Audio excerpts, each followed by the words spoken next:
Hello, everybody, and welcome to episode 13 of the Big Apple Battle, a New York baseball podcast. And Ed, I know you're probably feeling good here, but I have been dreading this episode all damn day. But this is what I signed up for. There's no turning back now. I live and die with this Mets team. I'll always stand on their business, but I feel like I have been verbally abused all weekend by your petty ass Yankee fans, and I can't take it anymore. I knew I had to do this with you, and I just don't know how much more I could take, man. Hey, you deserve every bit of it, my man. It's Mets fans all around the world. You wanted to be the big brothers. How often did I hear that from you? It's not your town. Oh, Brandon Nimmo, right? In spring training, it's our town now. Everybody, it's always been a Mets town, Juan Soto says. We'll get into that. So yeah, we're feeling pretty good, buddy. We're feeling real good about this. And I was in Chicago over the weekend, got home just in time to watch probably from the seventh inning on, watching my boy Volpe strike out with the bases loaded. That was not a great time, I thought we had a but shot after that. I really did. I was not feeling ideal. And honestly, that's all that really made the difference between a very happy me and a very sad you today. So, yeah, feeling great, dude. Feeling great. I don't know what else to say. Don't want to dunk on you because I feel like we got a whole lot of time to do that here. But You're yeah, gonna post. You're gonna posterize me plenty, but I will say this, and I'm I gonna know. Hold on. remind Let me you. just throw Yeah, this in real please, quick. please.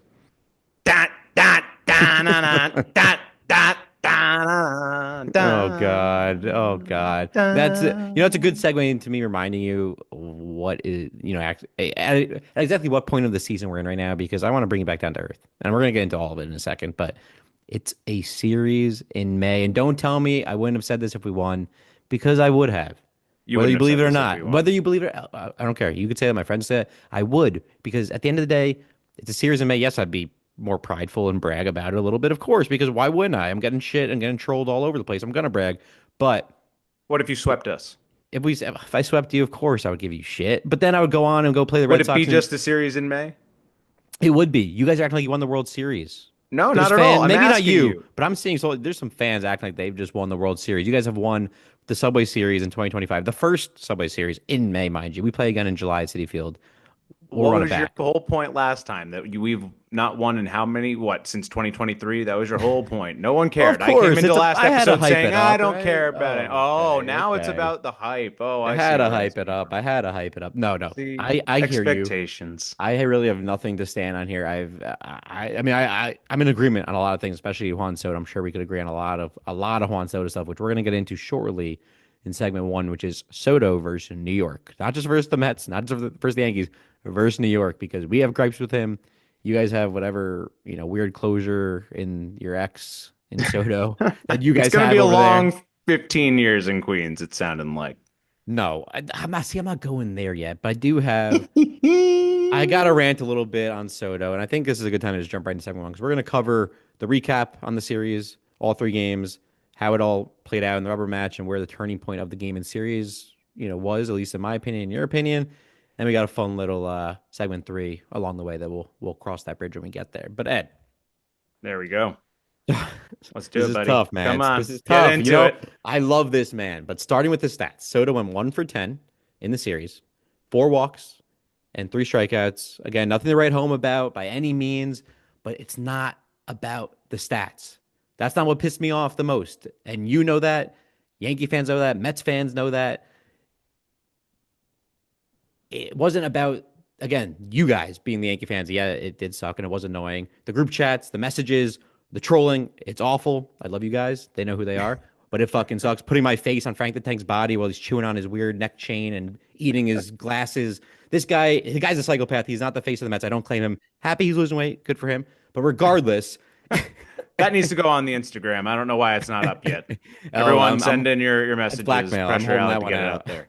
But it was Ed, it was Soto. Simply how he carried himself throughout this series. I am sure this isn't the first time you're hearing this. We're seeing reports or comparisons to him fucking looking too cool for school out there, playing like he's in a goddamn celebrity softball game, 2-2 in the eighth inning of a rubber match in the Bronx, the first Subway Series matchup in 2025, his first Subway Series matchup, mind you, and you dog it to first base like a 45-year-old Yep. Robinson Cano without steroids. You dog it. And you're making the most money in sports history in the entire fucking world. Will it kill you to stop slouching? Maybe put a smile on your face and run out a ground ball. I basically tore my PCL this weekend stealing 3 bases in my men's league game. You asshole. I mean, the play's fine. He'll be fine. I don't want to get sidetracked on that, but it's his demeanor. It's the victim mindset. It's the poor me, I stink right now attitude. Let's look sad out there. Let's slouch. Let's not hustle. Let's not maybe try to track down a double down the line.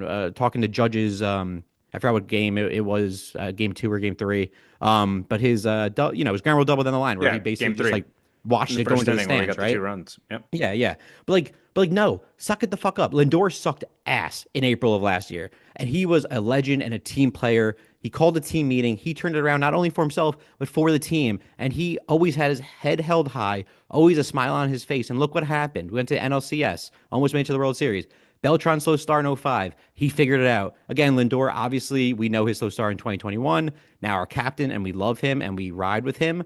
But guys, again, who didn't maybe produce after big expectations, similar to what we're expecting with Soto right now, is like a Jason Bay in 2010 or again, Cano in 2019. But we do not think Soto is going to be like them. Let me get that straight. Let me be clear. I am just done with the honeymoon stage, done with making excuses. I wanted Soto since he was a fucking 19-year-old national beating the Mets up left and right. It's now officially put up or shut up time. And you know what? If you continue to suck, I won't care as much if you just become more of a team player. Stop making excuses and making your team and yourself look like a bunch of assholes and jackasses for giving you $1 billion. Look in the mirror, remind yourself why you play this game, how you play this game, and more importantly, how do you want to be remembered? If it stays like this, you, my friend, are certainly Jason fucking Bay 2.0, and you'll be begging you to opt out. I will end my rant on this, Ed. If you're not producing, you better be grinding. The grace period's over. Mets fans cannot tolerate slumps, but not, I mean, excuse me, Mets fans, we could tolerate slumps, right? But not apathy. Right now, Soto's vibe is giving Robinson Cano energy, not Carlos Beltran's redemption arc. Yankees fans, again, weren't the only ones raining down boos in the Bronx this weekend. Even Mets fans, we're at our turning point. Um, Frustration's growing, right, with his effort and the impact and how not clutch he is. And you know what? It's well deserved. And I was defending him, weeks ago before the season started, obviously. But now, you know what? If you're going to boo the guy, sure, boo him. He's making what my salary in probably a matter of minutes, and the guy can't run out a ground ball. I mean, give me a break. And I'll end on that. Couldn't have said it better myself. That was all very well said, man. And I gotta say, I don't want to say I told you so, but I gotta say I told you so. This was the biggest warning from the get-go. I get your frustration. It's what big money and expectation does to start. Not to mention, this is who he's always been. And your concerns and the fans' concerns, uh, your whole fan base's concerns of the next 15 years of who this guy's going to be, hustling, running things out. That's not who he is. Got to break it to you. And you got a long, hard road ahead of you if he's not going to put up the numbers that he does at the plate or that he's historically known for putting up at least. So was it He's always like this when he was a Yankee It's too? always Like been like this. he I've just tried the stats warning it. covered it up, right? Of course, and why wouldn't they? You don't see all the other things in the box score, right? The fundamentals and the intangibles that people provide and players, the greats provide, those guys are those are the elites, right? That's what the Aaron Judges of the world do right now. The things that we don't ever see in the box score, the things that people forget to write about. That's what Ted Williams didn't do. That's why Mickey Mantle is so much more revered by people than Ted Williams, even. Ted Williams is considered the greatest hitter that ever lived, but he's not considered the greatest player that ever lived. He's not considered the greatest athlete that ever lived. Doesn't mean that he's not a great player, but look at the successes of their teams at the time. We can't just equate those to, straight up curses, right? Hmm. The Red Sox had great teams, and we're talking about completely different eras. I know it's apples to oranges, but it's not far off in many parallels, right? So there are concerns. I think he's beating himself up a little bit. I don't think he's a bad guy. I don't think he's Yeah. a guy that doesn't want to hustle. I don't think he's a guy that doesn't have a passion or love for the game, but I think heavy is the head that wears the crown, right? And that's what they gave him. That is a big fucking crown they gave him, right? And a lot of expectation, a lot of perks that other players don't get, right? So that's already rearing its ugly head. That's becoming an issue and it's a talking point. And even if it's overblown, it's a talking point. Hmm. All these things matter. And that's the media circus that is New York. That's why guys who are that can make it here can make it anywhere, right? That's our song for a reason. It's absolutely true that there are many elite players who've come through here and not been the guys that can handle it. Randy Johnson was is one of my favorite pitchers ever. He was actually pretty damn good here, but he had a problem in terms of comfort and fit. It didn't work completely, but he's a Hall of Famer and he overcame in many ways, right? That's not true for everybody. It will be true for Soto, and I'm sure it will be. A-Rod is a great example as well, right? I don't mean to rant too much about it, but No, no, yeah. these things all serve to remind us that money, expectation, fit, comfort, whatever's going on, clubhouse dynamics, contract stipulations or perks or whatever that comes with that, family, right? We're hearing reports of the fact that he might, as we have a helicopter overhead. I don't know what's picking up, but it sounds like it's going to get me from my apartment right now. Holy hell. Here it's a Mets helicopter. It's kind of Yeah, kidnapping. they're the drones are here. So, sorry, that's very insensitive. Anyway, um, Juan Soto is obviously going to figure it out. Like A-Rod figured it out, and Yeah, we don't even need to talk about steroids or anything like that. But the personality, the fit, all these things, the clubhouse, going back to that, that's where we were at. Uh, if those things are becoming a problem already, they got to get that figured out quickly. And that's what Mendoza's there for. And that's what Lindor has to be the leader for. That's what I was talking yeah. about. Who's the leader of this team? All of these things matter. And coming back here to New York, we'll talk about it in a minute. But man, he tried to handle it really well, and did he look like a big old buffoon coming back to Yankee Stadium? He tried to be too cool. He tried to handle it well, and I feel for him because I see what he was trying to do. He didn't look like a Yep. jerk. He just looked like a clueless kid being told what to do and pressured into everything. And if what I'm hearing is true, and he signed with you guys, he signed with the Mets only because his family wanted him No, to. that's I'm going to debunk that. Listen. We'll talk about that later, right? And we'll hold on to that actually because I probably gave something away. But you know, yeah, you get it all. These are Yeah. all issues, and you really don't have the lineup right now to afford them. So, um, Listen, and yeah. Ed, what I was saying too, sorry to cut you off, is No, I, I'm done ranting you know, about that yeah, myself. but yeah, two good rants here, two good rants here to I get want, started. like, I want to almost protect him because I No, don't me hate. I too. like the And it guy, doesn't but sound I like it. also, right? But he's just, it's angering. It's Listen, infuriating. That ball that got by him at the end of the game, Dominguez almost scored on, right? yeah, Before Pete even made that throwing error. yeah, Dominguez almost scored on that and probably should yep. have because Juan Soto booted the hell out of that ball, didn't run after it at all, didn't cut it off, gets Threw to it the into the wall, wrong base too. threw it to the wrong base, and it's exactly what happened in the World Series in Game One. That, and I've told you, my theory is that set up our whole series from there. We were bound to lose because of that one play, and that's why I didn't think moving on from him was the end of the world. But listen. I don't want it. It doesn't. I know it didn't sound good in my rant, but I don't want it to get twisted.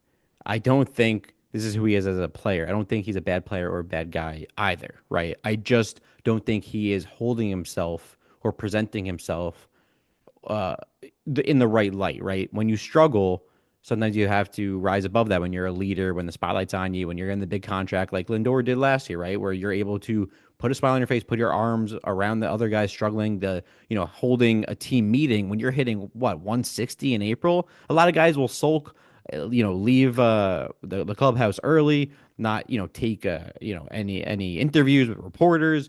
But like Lindor didn't do that, right? He rose above it, and that made us love him even more, especially when he came out of the slump. But we still rode with him during the slump because of how he presented himself. And Soto, right now, I also want to protect the guy a little bit, and it doesn't sound like it, but it's like when you love something or someone so much, you're frustrated and angry with how they're going And you about got the to criticize business, it, right? right? Yeah, You exactly. want it to be better. Like Yeah. you hope that he's taking this all as a learning experience and a learning lesson. He's still young, which is crazy. Like, what is he still? He's 26. He's not even Like, 27. Yeah, exactly. yeah, like still completely in his prime, still young, mid 20s, figuring it all out. He's won a World Series. He's been to the World Series in New York. He's done all the hard shit, but I think this is the hardest thing to overcome now is a slow start in New York. He didn't have that last year, right?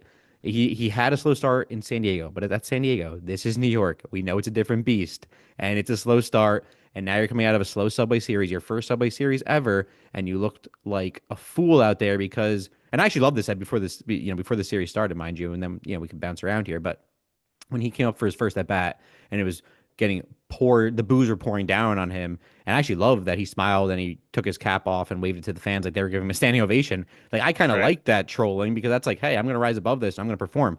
But then you don't perform, and then you not only don't perform, but then you don't hold yourself accountable to run out ground balls or run out fly balls or, just play the fundamentals right, and then you look like a fool. Right. So, Absolutely. And I didn't even see that necessarily as trolling. I thought maybe if he was just like, "Hey, thanks for the time." Maybe he didn't want to be a jerk and he was just like, "Genuinely, thank you. I hmm, appreciated playing for you." I that's would have true. appreciated hearing that, honestly. And I don't know if that's what it came. I think I heard he said something a lot to the effect of, "Oh, my guys said it would be great if I just, saluted everybody," which does sound like the clubhouse was really just telling him to give him a big, figurative middle finger, Sounds like right? Goofy Pete.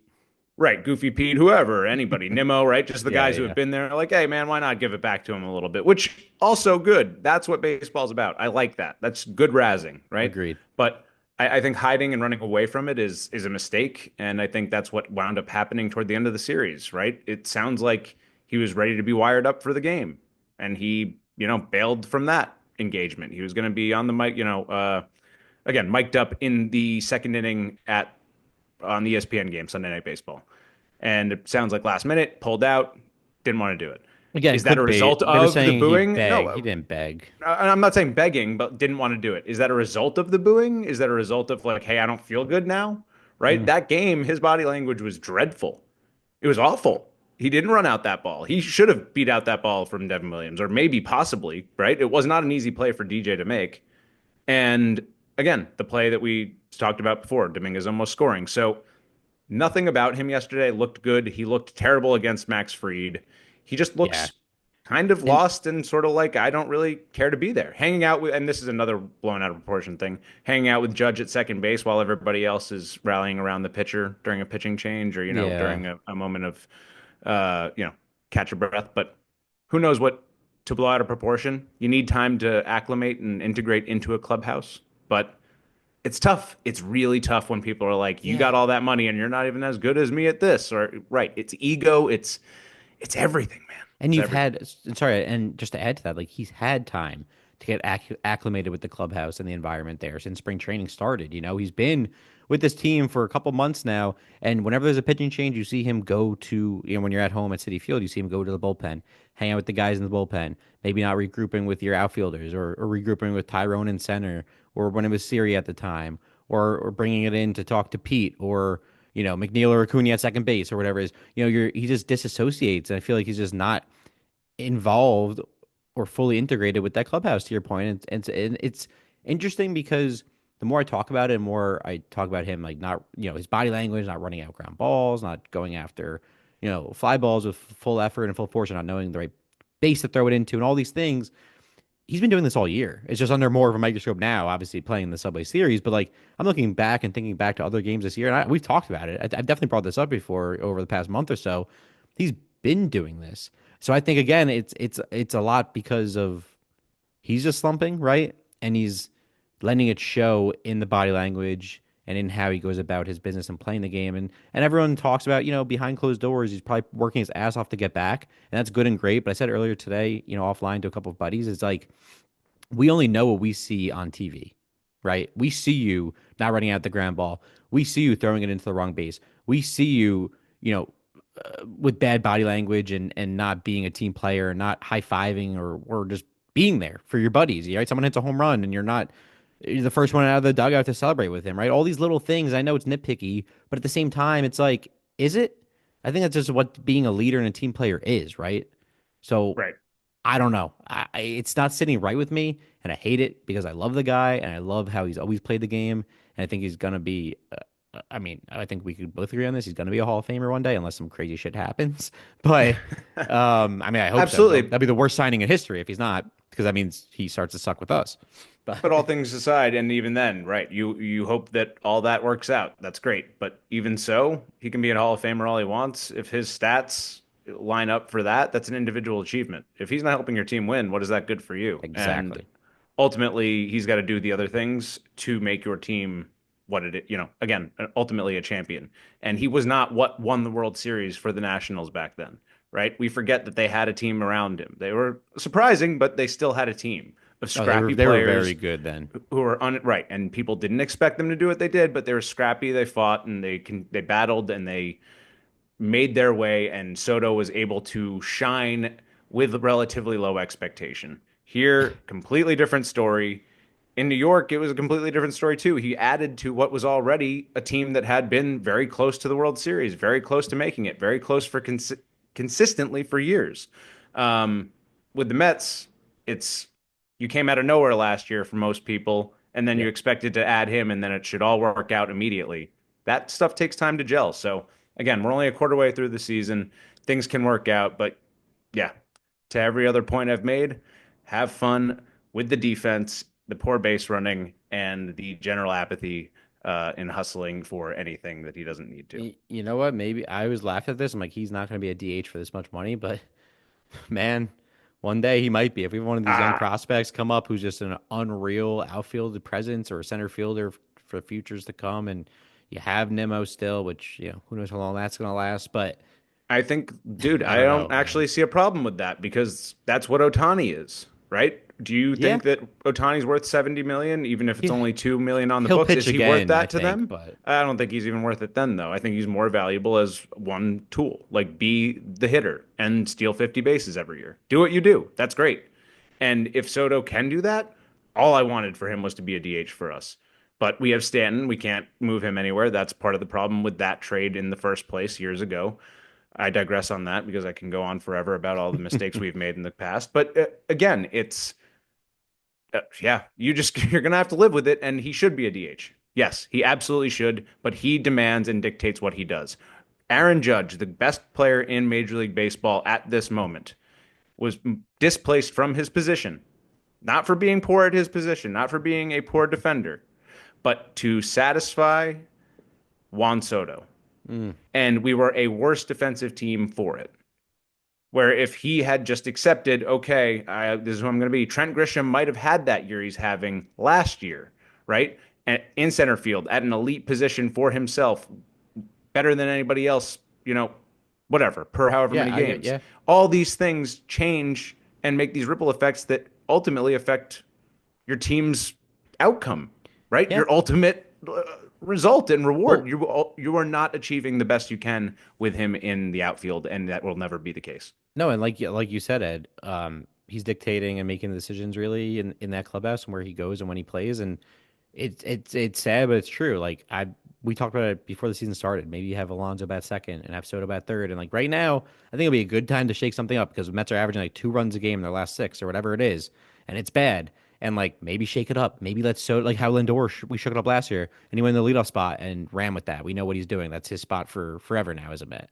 And like maybe you shake it up. Maybe Soto is your three hitter. Maybe he figures it out hitting behind Lindor and Alonso. But like that will never happen because he has to bat second. It's his choice.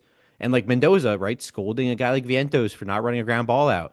You know, if I'm the manager, and this would never happen, but I'm benching Soto. I'm sitting him out. I'm making an example out of the best player and the Yeah. highest paid athlete in the world because then you look in the mirror and you're like, you know what? Let's put the ego to the side. Let's start playing my game again. And like Yep. I don't know what does it take, right? You keep appeasing. You keep what's the saying? You reward bad behavior, right? Exactly. Like when children, it's gonna keep happening. He's gonna keep repeating the cycle and doing the same thing. And again, I'm not trying to paint him out to be this villain or this bad guy, but he's not doing himself any favors right now. So I'm not gonna do any for him. And the only other thing I can say about that is on the other side of the coin, right? The flip side of it all. Do you want a guy who's going to be out there and playing 162? Because he is, and he does. And if Yeah, his bag is not, being the best hustler in the world, maybe you can accept it. But on defensive plays, it's really hard to accept that, right?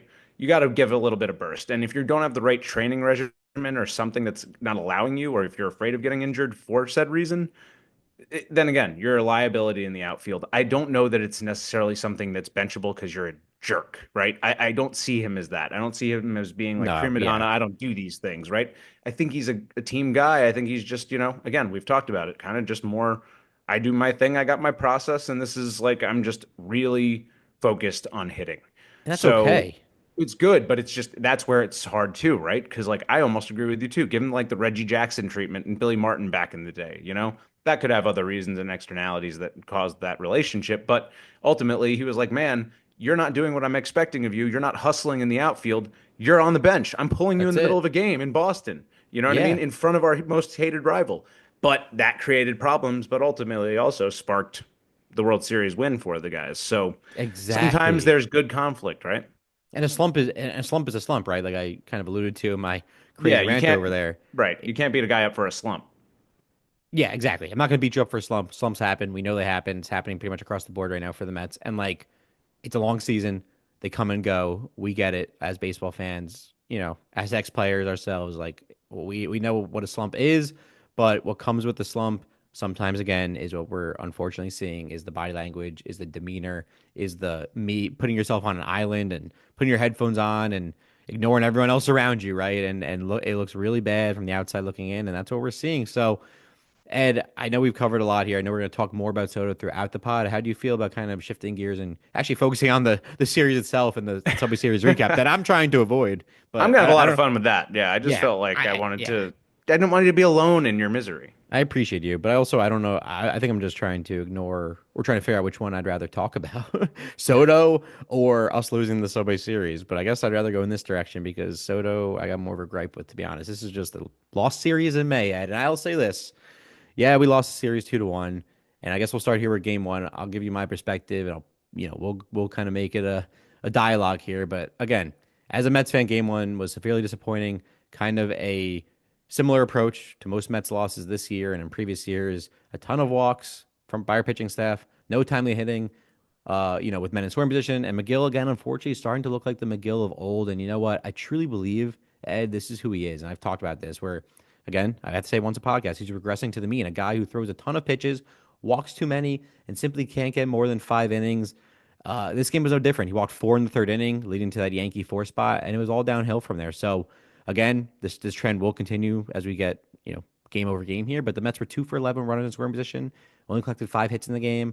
But yeah, of course, we have to talk about the ending and the poetic fly out by Soto in the ninth to Grisham to end the game when the Mets, I say loosely, tried to fight back. But We man, got yeah, Grisham. oh my God. But what is your take on game one? How do you feel about it? What do you think, turning point might have been? Or, I mean, I guess it was that third inning blow up by McGill, but what are you thinking? Yeah, man. I mean, like I said in the last episode, pitching was going to be the story of the series, and it certainly was in game one for the Yanks. I know McGill did not have his best showing, and he was your weakest link coming into it. So, Hmm. again, it's not ideal, but my boy Carlos Rodon continues to be the pseudo ace of this staff. I know Max Fried, we've talked about it at length, is the guy, but if you look at the numbers and you dig a little deeper, Rodon might have the more impressive season. Again, another great outing.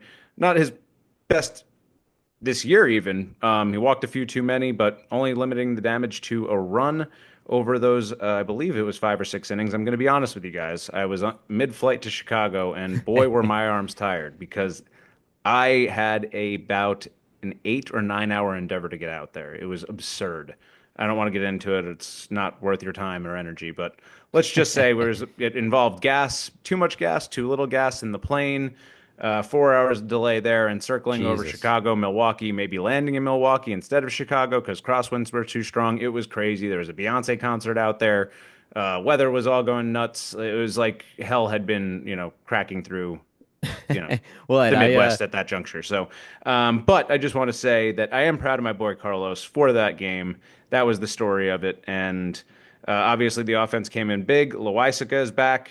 Big story. I know that's, we're not going to get too caught up, but the bullpen continues to perform well with Loaisiga, Leiter, Williams performing absurdly well over the last, since he's moved to the eighth inning role, and Yeri De Los Santos bridging over to our boy Luke Weaver to finish you guys out. So again, pitching was the story of the day.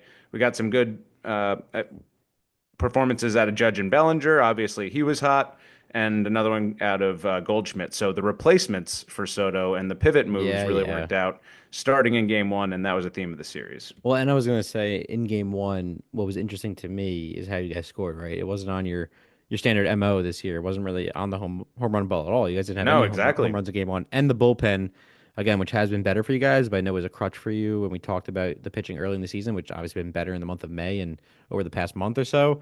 Unfortunately, at the wrong time for us, and the bullpen swallowed us up outside of, De Los Santos, which is he was kind of in mop up duty anyway until we started to make a loose effort at a comeback, and then Weaver finished us off, obviously. But yeah, And man, Yuri's still getting wet behind the ears, so you got to get some big time at bats out there out of the way when you're coming up in this league. Yeah, so it wasn't a fun game one. I wasn't feeling too positive. I was out to eat. Actually, I went to a smokehouse with some buddies and all Yankee fans at the table. So from the first pitch to the last pitch, I was getting verbally abused and didn't have much to cheer about, Ed. I Well did have some deserved. I did have some good ribs, but yeah. See, you had Uh, a much better day than I did. I had yeah, some at least I terrible wasn't yeah. flat. I had Chicago style pizza that was not deep dish, which trust me, Oh, I'm happy about, but it was also just disgusting. It was like DiGiorno. I don't know what's going on out there, but you guys in the Midwest, I'm sorry. I feel terribly for you. Actually, Detroit pizza, really good. But the rest of you, get I over like that style. yourselves. That's the thick crust, right? Yeah, I and it's love like that. Like square the Motor style. City Oh, pizza. Oh yeah. my God, dude, really crispy on the edges too. Good Mm. pepperoni slice. Oof, I'm getting hungry over here. Little hot But honey on there, Ed. oh my, dude, you got to stop. I'm waiting We're for fat a kids late at dinner heart. here. Okay. Yeah, I got a late Okay. dinner I'm waiting on too. Well, you eat dinner at like midnight. It makes no sense to me, but I'm losing sugar here. Okay. But the other thing I wanted to say about Friday is, although I missed most of the game, I did catch the end of it because I got a little direct TV on the end of the flight there. I did get to see something I hadn't witnessed in 25 years. what was that? The New York Knicks, baby, are going to the Eastern Conference Finals. Go New York, go New York, go. And I said this, dude, how crazy is it that we had that all happen during the opening of the Subway Series? We had It one thing we was. could unite on. They're going to face the Pacers, who they ironically faced the last time they were in this position 25 years ago. So I'm just stoked about that. At the very least, again, we can keep coming together over this. Our boy Big Yeah. Body Brunson, all the guys coming together, Cat, everybody having big games.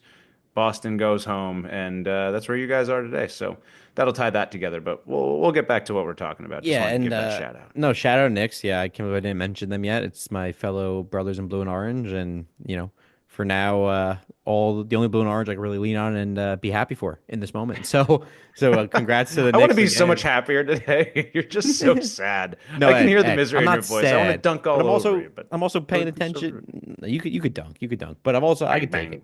We're Mets fans. We could take it. Mm. Let's be real. We've been through plenty. But I will say this again: we're losing right now, 3-1 in Boston, so that's not helping the cause. When I'm checking the score while we're doing this pod, is that we're trying to get off the schneid here. Soto's 0 for 2. So where Thank the God we're not fuck playing tonight. is Soto? Yeah, you guys are off. But Ed, just to switch gears here to game two, I know you're trying to avoid this because it's the only game we won and maybe the only bright spot we had all series. It was a pitcher's duel. Because once again, Canning, I mean, I'm going to lean on this as much as I can and really milk this for all it was because it's all I got.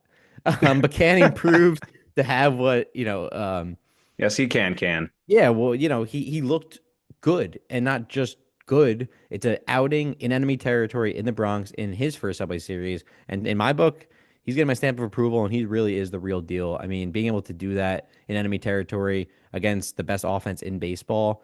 I mean, I can't say much more about the guy, but once again, we were 1 for 7 with runners in scoring position, only 6 hits in the game. Luckily, our bullpen kind of held it down this time with Brausebon and Garrett. And then in the top of the ninth, scoring in the only way the Mets could score nowadays, a hit by pitch and a walk leading to a Lindor sac fly. But hey, Ed, we'll take what we could get right about now. And the best thing at the CL series, the only highlight, honestly, truly, the only highlight I really saw from the Mets outside of Canning start, of course, and Peterson, which I'll get to, um, Diaz dialing it up back up to 100 in the bottom of the ninth to not just 10th save of the season, and he struck out Aaron Judge to end the game. So that was our little poetic masterpiece there is, the whole spiel on Judge not being clutch and all these things. I'm not going to go down that road. I know he's hitting 400, whatever. You don't have to get at me. But I will say this, Diaz is back. He's definitely one of the best closers in baseball. Again, he started off pretty slow too, but now 10 saves out of 10 chances. His ERA is almost under 3 again. He hasn't allowed a run in a minute. And this is huge and underrated for the team going forward if Diaz could get back to form and start throwing 100 again because that 100 mixed with that slider and that arm slot and that funky delivery, I don't know what it is. It's 2 pitches, but people just can't figure it out ever. So I don't know. Yeah, I mean, until they can, and then he goes through that stretch where everybody can hit him. But generally Yeah. speaking, it does work for him. It's a good pitch mix, and really the best closers in history relied on one. So sometimes you got that thing that separates you from the rest, and that is why they are in that position. But yeah, listen, Judge can't do everything every day, and that's why we got a guy named Cody Bellinger backing up our boy out there, who in this series, as we know, went 7 for 11 with 2 homers, a big grand grand slam, but we're getting ahead of ourselves. Three Yeah, walks, yeah, four yeah. You want to runs, get and away seven from game RBIs. two already over I'm here. just saying, no, I'm happy to talk about it. He was 3 for 3 in this game, and honestly, if it No, weren't he for that, wasn't. in game two, oh, I'm sorry, I'm in the wrong. Oh, Yeah. Oh, I'm I just looking at the oh, wrong the information. Edmanac getting his stats all Can mixed you up, believe that everyone. I just Make a twisted note. myself up? Sorry. 1 for 3, but he had the one of the runs driven in, Yeah, and yeah, I in get you. ultimately, yes, you understand. He's the only guy that performed in every single game, or at least contributed in some fashion. DJ. And DJ LeMahieu, but Bellinger had a big home run in that game. And sorry, let's get back on track. DJ is back, hit another home run, or his first home run of the season, going the opposite way. Big thing to see from DJ when he hits the ball the other way. That's what you want to see. That's when he's got his legs underneath him, and that's a huge sign. Great defense all around this series, and especially when we didn't have a lot of expectations for him. I, for one, was saying maybe it's time to cut bait, but DJ's back. Love to see it. And hopefully he can continue this because he is a huge X factor for our team moving forward. Yeah, I was gonna say DJ again. He was this guy who was, I feel like, just forgotten, right? And kind of, written off. And like we know what he did in Colorado. We know what he did in his early parts of his Yankee career. And he's kind of like our Jeff McNeil, right? Someone that you feel still has something left in the tank, and that they could still contribute to the team at an older age.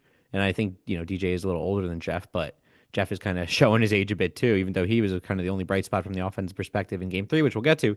But my point is, I think those are kind of secret weapons that people are quick to forget about, like what these guys have done. And correct me if I'm wrong, was DJ a batting champ similar to Jeff one year? I feel like Yes, he he is was, right? twice a batting champ. He's the only Two-time batting champ. person to win in both leagues, and I guess you can consider it maybe a Fugazi batting championship, but the 364 he hit in 2020 That's is what it what was. secured him the American League one. So a shortened season batting title, but yeah, he's a guy that when he's at his best just puts bat on ball. Like McNeil, you don't need him to hit home runs. That 27 he hit in 2019 was ridiculous. That's not it was juiced ball era. So Oh you yeah. don't expect those things from him, and he's why he's the X factor, right? The guy who puts bat on ball, drives line drives, gets guys hit home.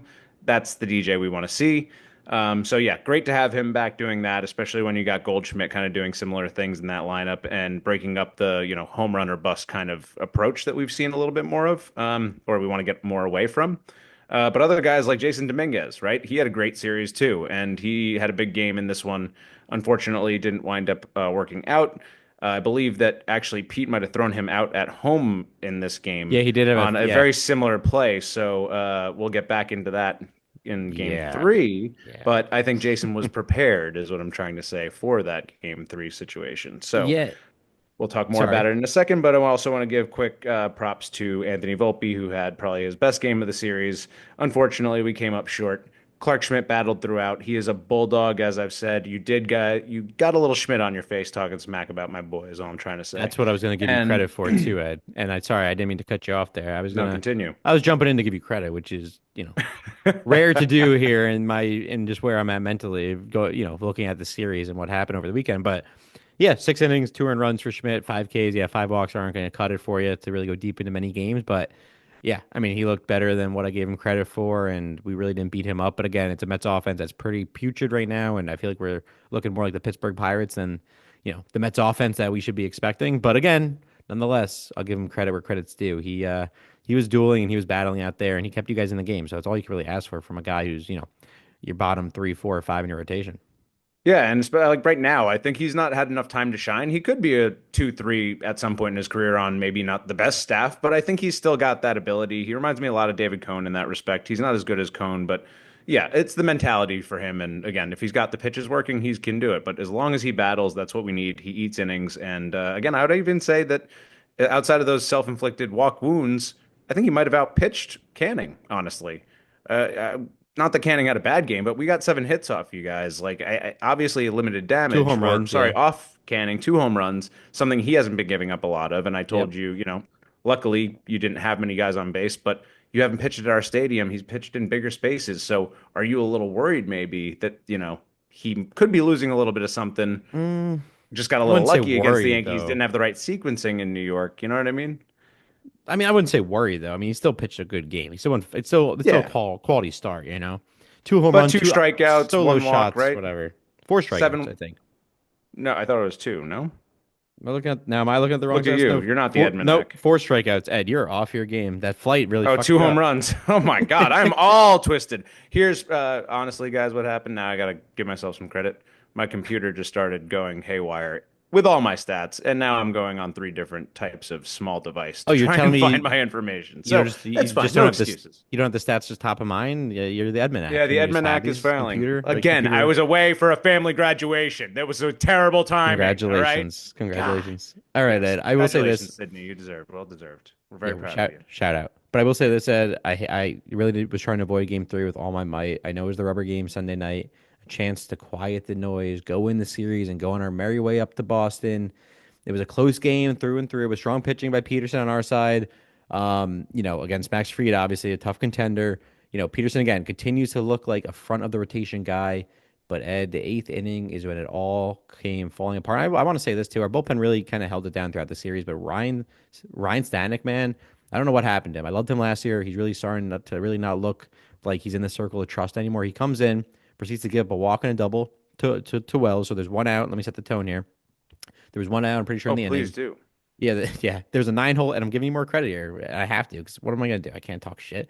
There's a 9 hole hitter, and You're you're gonna. stealing my thunder. How dare No, you? well, Yorbit well, Vivas. your bit Vivas. Bebas. Yorbit Your beat, Vivas. your beat.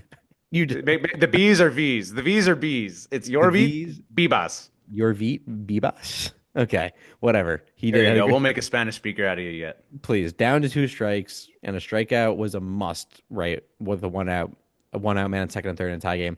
This kid, in my opinion, best at bat of his Best life. at bat of the game.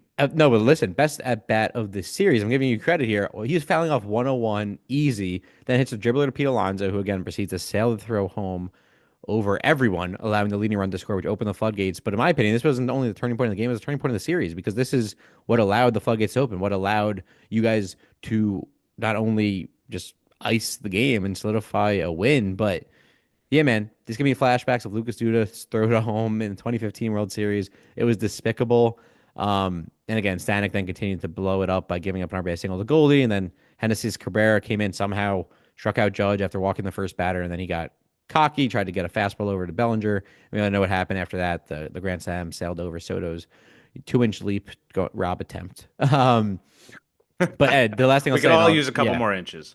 and the last thing I'll say, and I'll pass it back to you here, is that what I guess gets me about all this is the Mets, for whatever reason, in this series, in this game, they were pitching afraid, right? It was getting we were getting more 1-0 counts versus 0-1 counts and just really pitching scared. And I get it. The Yankees are one of, most prolific offense, one of the best offenses in baseball coming into the series. And, still obviously coming out of the series, but like that right there could decide a lot, right? Is getting ahead in a count 0-1 or getting behind an account 1-0 or 2-0. And we were doing a Yep. lot of that. And obviously, not hitting with runners in scoring position also adds to fuel to the fire. And we were 1 for 7 again in that game. And regardless, the Mets were 4 for 25 with runners in scoring position. And we just walked way too many batters. And sorry, 4 for 25 for the series, mind you. So not great. Right, and you struck out way too much. I mean, Yes. you averaged nearly 10 strikeouts a game, Awful.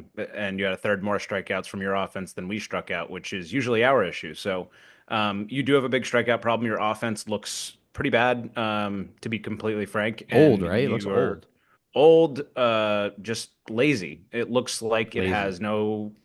Your pitch recognition is bad. Eric It Chavez looks got to go. uninspired. Yeah, listen, I like Eric Chavez I too, do but too. it might just be a change of voice. Who knows? Leadership maybe does that, but it's also got to come from within. And these guys, what could have changed in that short of time, right? It's that they have put probably too much emphasis on Soto, and maybe the game plan is shifted, or maybe they think you've got to lead us at who knows. It could all be between the ears, but whatever it is, give Yankees the credit where it's due. Their pitching staff does strike out an absurd amount of people, especially their relief pitchers, as we talked about coming into this season, being a focus for them, putting guys away. And they're nasty. So it could just be that you ran into a hot pitching staff at the wrong time and you guys aren't really clicking on all Yeah. cylinders. Again, you guys have been doing plenty offensively elsewhere and again leading into this series. But So not coming out of the again, Pirates series, though. It's been a little cold now for 6 games. But yeah, I get what you're saying. that is true. And you're playing closer to 500 ball over the last few weeks. So not to rub Yeah, that in, but it's true. again, we kind of outplayed you in every facet this series. And again, I said it would be down to, again, the talent is a hair between it splits us, right? And I'm not describing this all very well, but you tripled us up in errors, right? You made 3 to hour 1, which is not that crazy, but you look a little sloppy. I But think one of it them could really be a mattered, real, as we know. and they usually are coming in those situations. And I got to give a little, push back on the Pete thing. I said Jason looked prepared because I think he was. I remember watching that end of the game. This is what I came back for. I got home reasonable time last night, seventh inning, just in time again to see Volpe strike out with the bases loaded. But again, when the eighth round came around, Jason Dominguez works a leadoff walk. Great at bat by him as well. And I said that's huge. Look at my girlfriend. We got to get him around. He's fast. He's athletic. And what did I say in the last episode? Athleticism is going to come down and be the key to this game or this Mm, series because of that, right? Minimal difference between the talent pools. He, I believe, on that Soto play from the double down the line or the Wells hit, right? yeah, I believe that he's going to come home and score on that, as we've already mentioned. But when he saw the same thing happening that happened Saturday on Sunday, right? Drawn in infield, I think he was just off and ready and was scoring on that. If you look at the replay, I don't think Pete had a chance at him. it Like he was. had to make the Yeah, perfect throw to get it him was because close. It was it would have close. It been would like have been Alvarez close. had to have had like super speed on his arms, right? Like millisecond would have had to been able to tag him, but I just don't think it would have been possible. So I want to give Pete a little bit more credit. I think it should have been called the fielder's choice. Not a great play in general, but But you always want to yeah, have the the floodgates is opportunity, open. right? I feel like you always want to have the opportunity to make the out. So a good throw gives you the opportunity or the chance. And while you may have been safe, to your point, I get that and being a little harsh, but you know, Pete owned it in the locker room, and that's what I mean about him and Lindor, right? This is something Soto Accountability is probably important. Yep. accountability. He's like, I lost him the game. And while it might be true, it also might not be true. But he looks at it that way and he's gonna better himself for it. Yeah, and he did lose in the game because he also missed the chance at a home run in the first Oh inning yeah, he to just set up missed that. Fried. But here's what I want to say about that. You Mets fans Oh need to God. shut your mouths. Like, really, just zip it, right? Iron it closed, So man in what? the iron mask, whatever. Zip it because you keep calling our ballpark Mickey Mouse. Hit a home run. Yeah, Hit the we didn't have damn one. ball. You have the same opportunity. You had Pete thought that was a home run. He looked like a kid got robbed of his candy when oh no, why didn't that go out? It should have just gone out because we're in a Mickey Mouse ballpark. Shut up. Hit the ball right. Play the game right. This is how the game of baseball has always worked. Do you want standardized walls and heights and distances? Like, no, that's why we play in different ballparks. Build your team to your ballpark, play the game the way that it needs to be played in your ballpark, and suck it up when you can't play it right at the other team's ballpark. It's called home field advantage for a reason, losers. Sorry, I needed to get that out. That's been That's driving me fair. insane. Hey, You it's all fair. cry so much. Go get a smaller ballpark. Bring the walls in. Go be like the Orioles. Now look at them. They put the Listen, wall right back out and they suck again. Like it doesn't matter. You we couldn't don't. hit It in general in that doesn't series matter though. because you guys have a flawed offense. And again, whatever. You're in a bad Mm, spot right now. flawed for now. It's a Regardless, slump. I don't think we're flawed. I maybe, think it's a but slump. I think there's you plenty of have talent still there. dude, you got injury problems up and down. You don't know if Vientos or Beatty's your third baseman. Your outfield is in shambles. Like you have no your defense. Oh, again, we're gonna get But back there's into this stuff. so I don't there's want to there. talk too No, no, much. I get it. I was just gonna say, just jump in and I hear Yeah, you. yeah. I can't say much. We didn't have a Whew. home run. Didn't have a home run in the series. What can I say? How can I debunk that, right? But I will say, for what it's worth, we know there's talent on this team. There's proven track records. There's a lot of young talent that, again, maybe the problem here is what I was looking at is maybe like there's some young talent that maybe isn't as talented as we thought in years past, right? Vientos was kind of just in that sophomore season. We put it with an asterisk. It wasn't really a sophomore season, but it looked like it last year, and he was looked like a budding superstar. And now he's regressing a bit, right? And he's starting to look not as good. And Beatty, we still don't know what the fuck we have at Beatty, who just comes in and out. And well, he didn't really play much in the series, mind you. I'm not going to beat him up much. I think he just played one game and pinch hit Played somewhere. great defense there, though, Played great man. He made defense, a yeah. sparkling play. My lord. He should be our defensive third baseman for the time being. But there is plenty of talent there. There's a lot of young talent. I do think I love Marte. My wife loves Marte, but I think it's time for him to just take a coaching role or leadership role in this team because he was there really just to DH against lefties, and he's not even hitting lefties now, and he's just older. And we know Marte. We love Marte. He's a great player, a great person, but he's not getting it done. And there's He some needs some his legs to be effective too, you know? That's the thing about exactly him that and sucks. but like at the end of the day, Ed. Here's your top five in the lineup, and I had this stat ready to rock because it sucks, but I gotta let it be known. Lindor, one hit in the series. Alonso, two hits in the series. Soto, one hit in the series. Nimmo, two hits. Vientos, two hits. 8 for 53. That's a 150 average for the top five in your batting order. Mix this in with a bunch of strikeouts to your point, a ton of men left on base, and Pete Alonso's throwing error, fielder's choice, whatever you want to call it, essentially costing them game three. This was a perfect disaster. And again, it didn't help that the role players didn't show up and pick up any of the slack either. In Alvarez, in Acuna, Tyrone was okay. But Alvy, 0 for 8 in 2 games played. I have a lot of gripes with Alvy. He's my boy. He's still only 22, so I don't want to beat him up too much. He's coming off a few, hand injuries. So people on Twitter saying, it's time to get rid of the kid and be done with him. That's ridiculous. Like, chill the fuck out. Oh yeah, And insane. we'll get to that. Like, he was a top prospect for a reason. He's 22. Like, let him come into his own a little bit.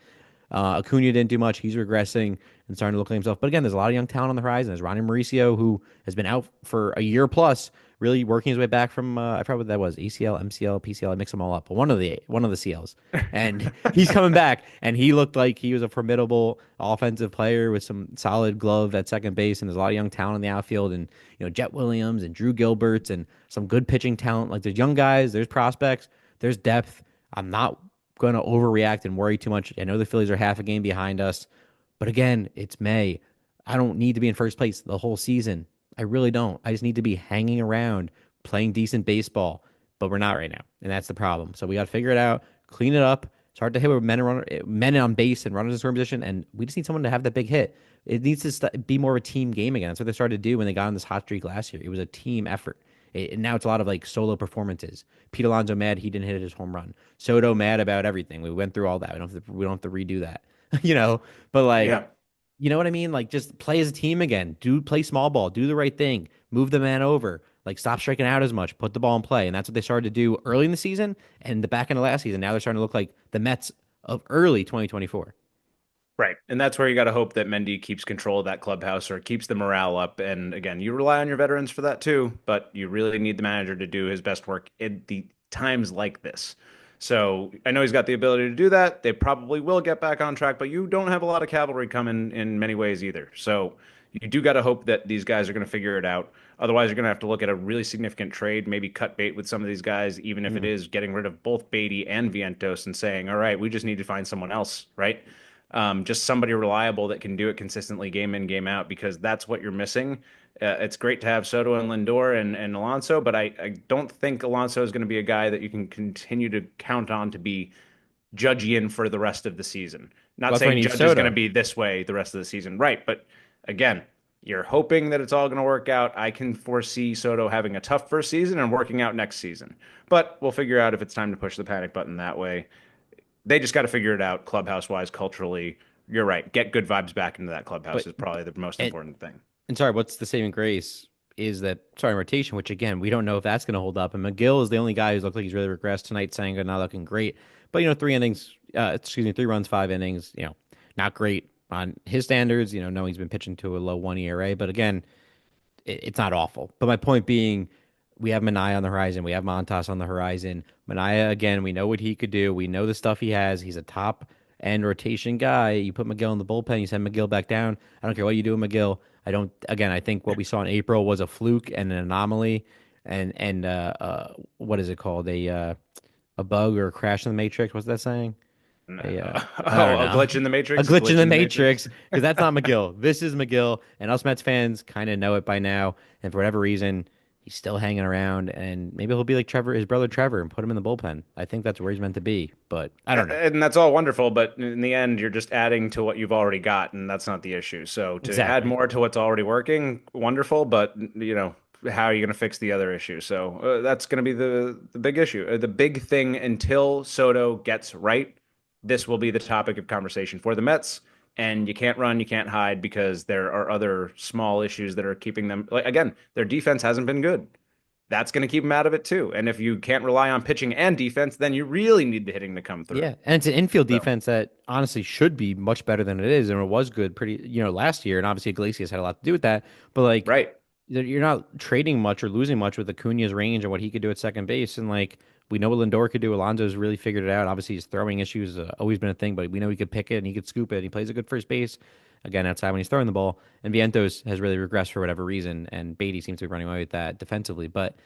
The point is, I think there's a lot of good to come on the horizon. I don't want to overreact. So my finishing statement, I'll let you have your final statement for me with segment three here on just the series recap and put it in a bow. I'm not going to overreact. It's a series in May. It sucks that we lost the first Subway Series to the Yankees for Juan Soto. I know the recoil and the what do you call it? The The just all reverberations, the the ripple reverberation, effects, the ripple the effect that comes from yeah. that. Exactly that. I've had to experience over these past 24 to 48 hours. But I will say this: it's early. Again, we're still only a quarter way through the season. We're still in first place. We're still one of the best teams in baseball record wise. And I know it's not saying much because more recently we're playing 500 ball, but we'll figure it out. I'm not too worried. It's May. Come on. Yeah, and that 5 point, half game lead over the Phillies, and the Braves are only gonna get better. That's nothing to worry about. But yeah, Are you just being some games in May. sarcastic? No, no, no. You should feel great. You should feel great. Everything's wonderful in blue and Fuck the orange skies Phillies. and all We'll that. be Yeah, yeah, yeah. fine. I'll get the Phillies. We'll get the Phillies. We got them last year. We'll get them again. We'll get them again. I'm saying, What? would this series have been more exciting? This rivalry weekend have been more exciting if it was the Phillies? I think this rivalry weekend was only created for the Soto back to New York thing. It feels like it was Literally. primarily set up for this because everything else Literally. feels completely contrived, right? Yeah, 100%. Like 100%. the Eddie Vedder Cup for the Padres and Mariners. I'm like, that's sick. I love Pearl Jam, but like, what? What's the connection? All right. Yeah. I digress. It's tough sledding for you guys, but I'll say this: Juan Soto needed to show up in that series for you guys to not make this a topic of conversation. But I am oh so glad it went the other way. Our recent history has been that a guy like him coming back would just show us up, and the fact that it didn't happen that way, I'm thrilled about. And I'm not gonna not be thrilled. I'm not gonna hide from it, but I'm also gonna say it's not anything to get all that excited about. I'm not acting like we won the World Series, but it is nice to feel validated that you guys are seeing, the cracks in his armor. Not a perfect player, but a good guy, and I want him to do well. Just not when, it's at our peril, I suppose. So, what more can you ask for as far as our series went? All Go ahead, Sorry, sorry. Ed, I was gonna say all I foresee right now, it's not foreseeing, it's really just delusion at this point. But I'm just imagining a crisp night in October in the World Series, Mets Yankees, game five, down two in the ninth, two men on. Soto does a shuffle and he hits a nuke off Neil, Neil. and Devin Williams re-wins the closer job at some point this year, and it's off Devin Williams again, and we break him No, no, no, again. no. No, no, no. It's a knee buckling curveball, and it's going to be Oh Max Fried God. going the complete game, baby. Okay, complete game in the Complete World game. He's gonna Series. he's gonna empty it out. He's never gonna throw another pitch for the Yankees because he's gonna just destroy his arm going as hard as CC Sabathia in 2008 for the Brewers. He's gonna do Wow, otherworldly things, and he's gonna repeat what he did on Sunday to Soto. Did you see that knee buckler? He that was made nasty. Soto That was look. nasty. I've never seen Soto jelly leg like that. He That's what I'm like saying. did it and then walked He's right back. confused. He's confused at the plate, man. And like again, there's not gonna be any October baseball for this team if we play like this. So all these delusions and crazy thoughts of in my imagination, just hopes and dreams, Running away with you. none of it's coming to fruition if they don't pick it up and figure it out. So Absolutely true. But I do want to say, because I think the please, Yankees just need a bit of a highlight to finish this off, because I mentioned yep, it quickly earlier. Plan B worked quite well so far, and it is wild, and this is just baseball, Susan. The fact that every replacement seemed to have a hand in this series, and one that helped the Yankees ultimately win it, and proved why the plan B might have been the better plan A all along, right?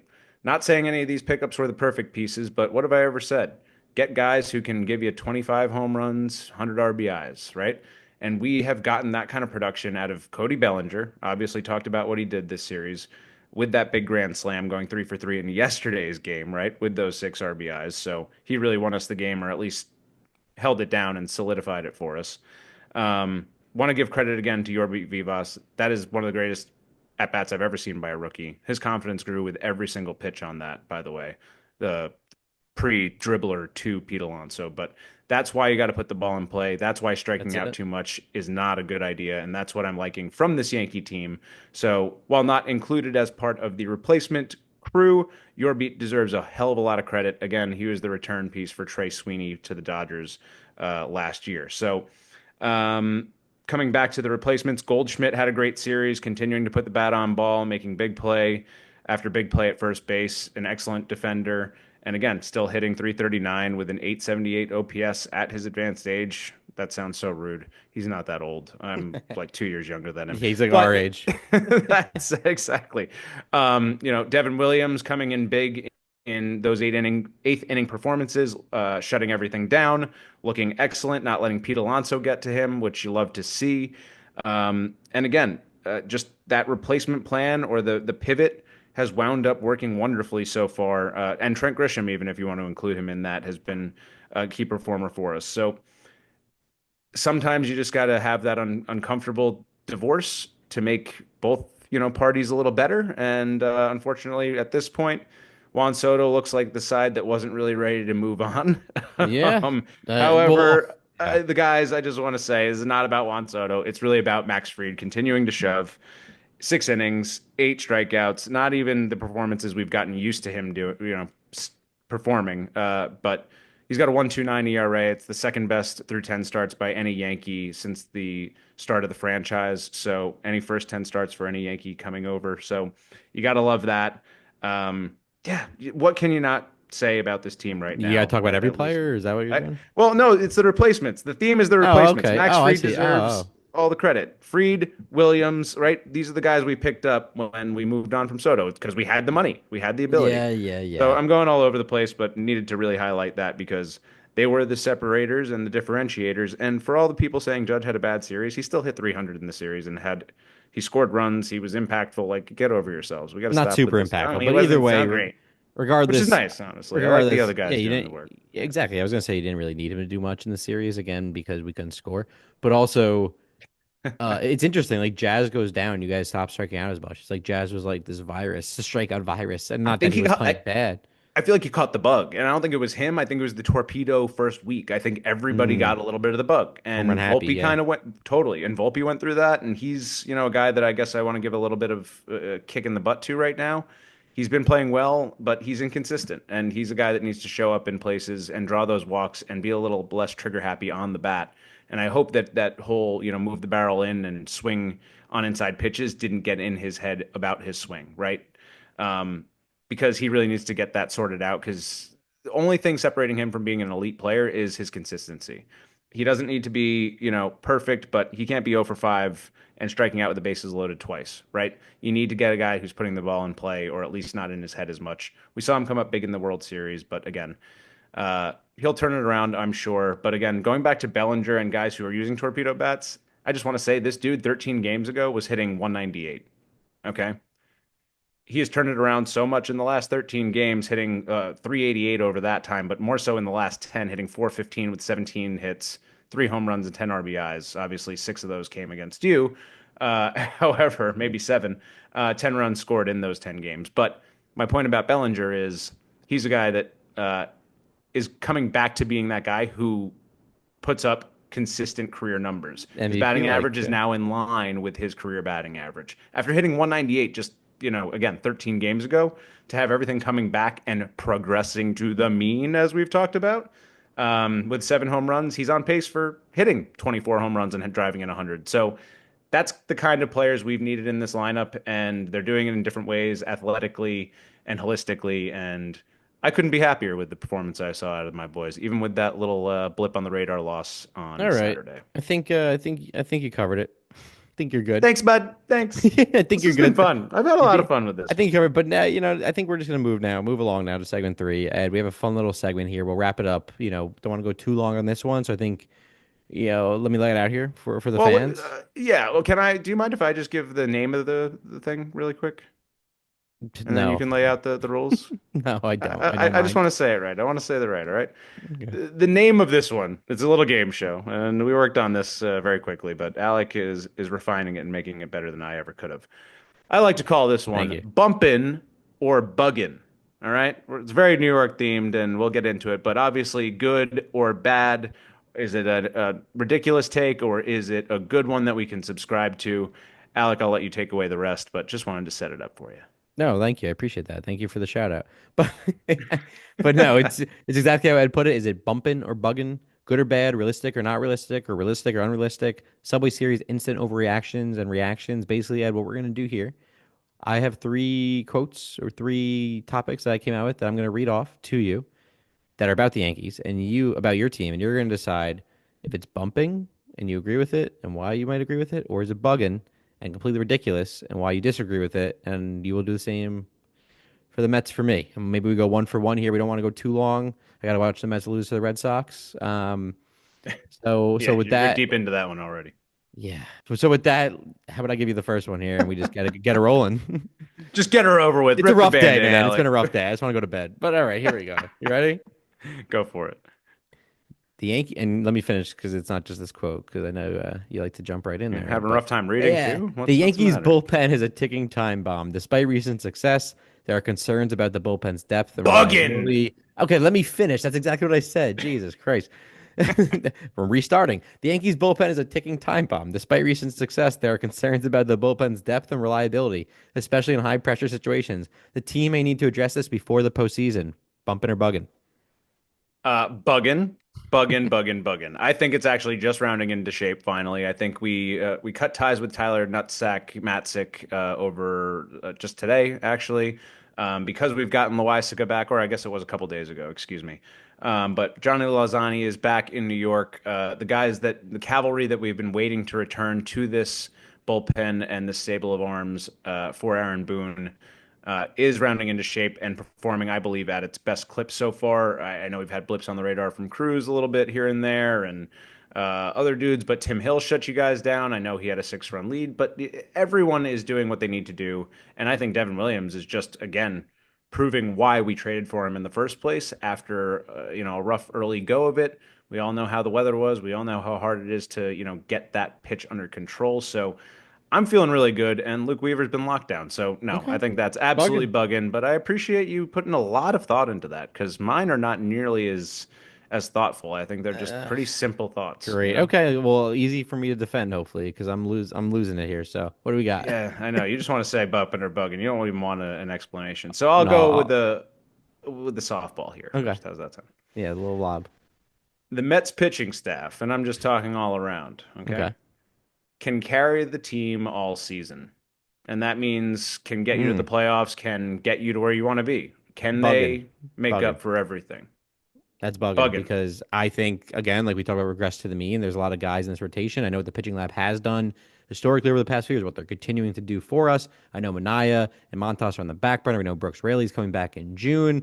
But I still think it's bugging because there is still some question marks within the rotation, guys who are performing way better than they were expected to, and Canning and McGill. Obviously, we're seeing him fall off. Sanga, I don't think is going to keep a mid one, low one ERA. You have a guy like Peterson who's obviously pitching out of his mind right now, which is good and great. And yeah, we have a guy like Blackburn still on the horizon. So yes, while I do think the pitching is important, for us to continue to have a chance to win the division and obviously, make a run deep in October, it's bugging because for us to really go to where we need to go and get to the promised land, the offense needs to pick up the slack because again, like I talked about in previous episodes, Ed, it's a balancing act. I got my hands up again. Where the pitching's up here, the bats are down here, or the bats are up here one week and the pitching's down here. We need to find the middle ground, find that balance, find the zen where we're hitting on all cylinders and we're pitching. We're pitching 6 innings, 3 runs. We're hitting 4 or 5 runs a game. There you go. You're going 10-3 in a 13 game stretch right there if you're doing that. Bugging. Hey, I like it. That's very optimistic of you after I'm such a trying, man. I'm trying. depressing weekend. You've really found the light, the silver linings, as they say. Yeah, Good yeah. for you, But man. Good you for ready for you. the next one? You're gonna hate this one. Oh Well thought man, out. You no, I'm really now. I'm excited. Let's go. okay? Let me finish it. When I stop talking, See, I don't you like could that. go. Okay. Too many Aaron Judge. caveats. Aaron Judge may hit 400 this season, but does any of that really matter if he doesn't come out and have a massive October? Judge's regular season performance has never been the problem, but his clutch genes in the playoff have been scrutinized in recent years. Bumping or bugging? Oh my Lord, you really just took these to like I got top line, a child might have written my headlines. So the ultimate question is he going to prove himself in October, right? Does any Does it basically matter if he hits over does it? 400 if he can't Yeah, do it in exactly, October? exactly. See, that's a different question because it's not like yes or no. It's more like I guess it is yes or no. Doesn't matter. It Bumping or is. bugging. I guess that kind of works. I don't think Meaning, any of it really matters at all unless you win, right? So I guess it's bugging. I think, or no, is it Bumpin? I don't know how to answer the Sorry, yeah, I question. kind of I made it like a trick Do question. you see what I Sorry. mean? No, I I'm like, do. is it Bumpin? Okay, Is it let Buggin? me I let me kind simplify it. Basically saying it doesn't really matter hitting 400 in the regular season if he doesn't come through and have a massive October. Bumping or bugging. There you go. yeah, that's Bumpin for Yeah. sure. I mean, no, Okay. I'm- You said no, bumping. Clip it. Buggin. No, I'm changing it. I'm sorry because I Flipped. thought about it again, but it's God damn it. No, the truth of the matter is, it does matter. It hasn't happened for what, 80 years. So it matters. Of course it matters. It has to matter. Otherwise, what does anything matter in the regular season? We're going to take away MVP seasons. Does anything that Shohei Ohtani did last year matter? Does 50-50 matter? They won the World Series, obviously, so that works out. But does that Yeah. matter? He didn't play well in the World Series at all. So Playoffs nobody though, he cares. had a good playoff run. Fine, but the Decent, World Series, average. Yeah. he stunk. So I Okay. don't know. Interesting. I'm gonna go back. It's got to be bugging because I liked where you were coming from, but in reality, all these things matter as far as us being fans go. And like, we're not watching 162 games of playoffs, are we? I mean, I wish, but no. Right, ideally. So no, I gotta go back on that, and I'm not gonna be one of those rabid, you know, goofballs out there. It's like, "Nah, nothing matters. Derek Jeter I said nothing respect matters it. unless you win." No, I just come on. respect it. But let's see how So, it. but that was We'll good. see. I like your. Wow, these are so thought provoking. Where Thanks, are you man. getting We'll these? just research, man. Yeah. Okay. Research, baby. All right. I guess it's my turn to send it your way. Okay. So this one, again, not as much depth, so it's probably gonna be a little easier for you to answer. And I didn't try to, screw you up with a tongue twister here. Okay. Soto's offensive struggles aside, the Mets' defense will be the ultimate demise of the team. Hmm. That's not bad. It's not bad. I don't want to say it'll be the ultimate demise, but it will definitely add to a potentially disappointing season if it's not cleaned up. Meaning it's not Soto alone, right? It's not just in right field where we're slacking. There's some infield struggles and troubles that we're seeing and experiencing at third base, at both corners, at third base and Alonso at first, and even behind the plate when Terens isn't there. We know Terens is a nasty backstop and a great catcher. But when it's Alvarez, he's still pretty raw. He's a great arm. He's pretty good at framing, but he gets a little lackadaisical out there. And I just will say it's bugging because I don't think it's going to be the sole contributor to a poor season or an underperforming season, but it's definitely going to aid in that. But I don't think it's going to be the main reason why we flop. I really do think the main reason if we flop this year is the offense not figuring it out and playing to expectations. Hmm. All right. Fair enough. Fair enough. So is it bumping or bugging? Bugging. All right. There we go. That's easy. That's all you had to Yeah, say. bugging. That's Just, it. I didn't have to it's say a anything else. bugging. Just a little bugging. Oh, you're All gonna love right. this next one. I think you're gonna agree with. Everyone in the world should agree with this. I actually like this. This is interesting. This is the final one, right? We only got Final one. three. All Only right, got one cool. more, and then I gotta go. Run right offline. No, To watch them lose. All right, I don't go. even know what's going on. But yes, Juan Soto's return to Yankee Stadium has ignited a new rivalry. Soto faced intense boos and cheers from Yankees fans. I mean, excuse me, boos and jeers from Yankee fans. I wrote all this ahead of time if you weren't catching my drift. But highlighting the Very emotional scripted stakes man you are. of his move to the Mets. This animosity could fuel a renewed and heated rivalry between the teams. Bumpin' or buggin'? I want to say bumping. I Come on. think I Come on. want It to. feels like it, right? Just between the fans, even. Right now, it feels like that, right? Yeah, But year it's one. also because we're yearning for right, and it was the first. I think I need to see another turn. I think I Well, need to see another turn. Like July. I need, You'll see it in July. but I don't know if that one's gonna matter. Because do they care if he's at City Field? Do you get what I mean? He's home. Like that's his new home. Does he come Still back to Subway Yankee Series, though, Stadium for the next year? rivalry. Totally. So okay, you know what? I'll give bumping. I'll It's give not just bumping being because in the Bronx, it's just the rivalry. It's just the series. no, but no matter what, I think no, you're right. But I think it's still not going to be as a big. It's not as big a deal at City Field. I don't know how to explain it. It won't matter Uh, to the rivalry at City Field. I don't. I get that. Maybe It's his maybe home it field will. now. It's his protected place in a way. Right. So he's not getting booed. He So if might. We boo he him might. now. That's true. That'll be interesting. I think it could add a really spicy layer and Ooh. wrinkle for sure. But See? yeah, I'll give you bumping. I'll give you bumping just because I want to, and I'm worried that the next one won't get a bumping, and we need a bumping for this segment to work on any future episodes, I Oh, think. you don't think I'm going to give you a bumping on the last one? Okay, so we I got needed a one funny bumping. feeling. Oh, in Yeah, this but I segment, sorry, I was going to say to the fans out there, this will be a segment coming down the road much more often, just in general to in week or weekly episode reactions, overreactions. It is kind of fun, right? And we'll take your submissions, honestly. This would be great to have our Please. fans, write anything in, send us an email. Alex got that. You want to DM. drop that? What's Oh, the I'll drop email? that. I'll Oh, drop okay. that. I just Oh, gotta, yeah. You keep oh yeah. talking. Oh, I'll all drop it. I right, got it right let's here. go. One He'll second. drop it. I We're all forgot exactly remembering what it things. is. We will also have it in a caption somewhere. But point is, yeah, we'll be Big bringing Apple this to you Battle at guys. gmail.com. Nice and Oh, easy. wow. Wow, that was really hard, wasn't it? So, your submissions before we get into the last one of Bumpin' or Buggin', yeah, hit us up. Let us know your topics or hot takes and whatever thoughts you might have. So, I'm going to finish it up with this one because Okay. I think we're going to, like I said, I think I might have the only bumpin' of the night or you might have the only bumpin'. Let's see if it's a good way to wrap it up. I'm really playing on your misery today, so you got to forgive me for the low-hanging fruit. Okay. The Juan Soto contract Oh my was a God. mistake. That's such bullshit, dude. The Juan Soto contract was a mistake. It's year 1 out of 15, a quarter way through the first season. Just Ed, saying. you are bugging, but it is a good way to end the pod. But you are absolutely insane and you are bugging. Maybe ask me that, not even at the end of the year. Ask me that in year 4 if we have no World Series wins and maybe no MVP votes behind Juan Soto. How about that? Yeah, I think I have a funny feeling that might. Okay, MVP votes or like Yeah, an just votes. actual Just win. Yeah, I was like, just all give him right, a vote. Just he a gets a vote. third place vote. That counts. All right, I automatically lose. No, no bets taken Oh here. no, that's funny Don't though. take I bets with get it. Mets fans. Don't trust them. You can't No, we don't. trust We don't. We don't gamble here. them. But I will say this. That's bugging. Buggin! All right, told you. I had a feeling. Bumping or That's an bugging. We obvious need to get a one. whole intro. That's gonna be fun. But yeah, Oh, it was pretty obvious. sorry. Before we wrap it up, I have to own my shit here, and we talk punishment to whoever loses the series. And Oh, how did we almost forget? so Yes, what's yeah, very and I'm gonna own good. it. So what's gonna happen here, guys, is I will be going to a Yankee game of Ed's choice. Obviously, looking at our schedules to see what makes sense. First of all, busy lives that we have.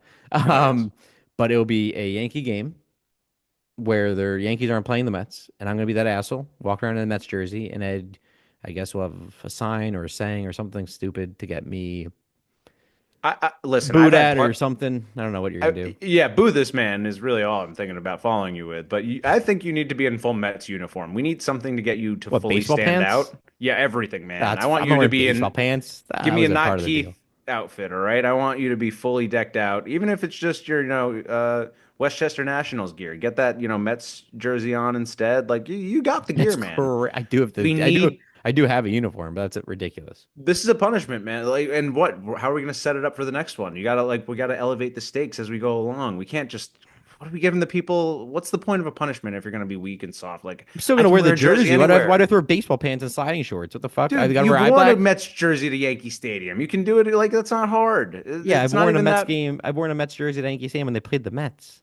Right, but if you do it on any other day, it's not out of the realm of possibility. Somebody'd Well, be like, we "Oh, why are you hate wearing those. that?" It's because I live down the street. Why wouldn't No, I wear that? You dude. What know? do you mean? Why wouldn't we? We all I've know. done it. I've worn a We Yankee jersey to City Field. yeah, and people talk so much shit about you. I Who guarantee it, cares? dude. They didn't We come to my hate those face. people. No one's saying No. it to my face though. So what's the Oh, punishment? You just I feel saw you embarrassed on by the TikTok, shame. man. I saw you on TikTok. They're ripping you apart. You're the shame is going to get you. That's ultimately your issue. It's the Because shame of wearing a I Mets jersey in that stadium when the Mets aren't even playing, and the Mets are probably on. I'll be freaking watching the scoreboard, the whatever you got out there at Yankee Stadium, your little score tracker thing, your yeah, out of town scoreboard. But I don't know. I Hey, don't know. you know what? The fans could give submission too, and what they think is a better punishment. But I thought this punishment fits the crime. It's early in May. It's just a series of May. Remember? I just think for what you hyped up and coming into this and all the Soto not drama, I just think it's a necessity for you to do this. So, and actually, it should probably be a Juan Soto jersey, Mets jersey. That would probably get Well, if the you want me to fans do that, you have going. to buy me the jersey. Oh no, I refuse. But I will say that maybe we can get a donation. But I do think that the better move might have been doing the same getup or maybe this followed by a karaoke night where you would have to sing New York, New York, in full Mets gear and post it to the social media. So you could pick. I mean, I would easily pick the other one. We only have 100 followers. So, So not you much won't would be happen nearly there. ashamed. Oh, Now, if we interesting. go, you go organic on Reels, you never know who that reaches. Might reach a few. I have a funny feeling you'll go viral, my friend. I'll take it. Take it for the BAB, baby. We'll talk more about it Well, offline, but you got to hold me stay to it. tuned. We'll have a punishment before the next matchup in July. That's for sure. Exactly. Stay tuned, fans, because Alec will be feeling the shame, and the walk of shame will be televised. At least I could get a foot-long hot dog at that stupid stadium. Yeah, you Everyone, can. Ed, I gotta run because I'm hoping we could get a win. But everyone, that will do it for episode 13 of the Big Apple Battle, the most dreadful and hated episode to date for me. Remember to listen to us wherever you get your podcast. Like, rate, subscribe, and review. It's all appreciated. Also, to Ed's point, send us an email. We'll happily address it here on the next episode. And yeah, now I'm gonna go have a goldfish mentality, just like our boy Ted Lasso, and forget this weekend ever happened. Because Ed, on to the next one. It's only a quarter way in. It's just a series in May. It's a long season still to be played. The dog days of summer are coming. Strap in, baby. Call me an elephant because my memory is long. Yankees win. The Yankees win. Subway Series belongs to the Bronx, the rightful owners. Have fun, kids. Bronx Giraffe sucks. This ball is crushed. Man, what a shot.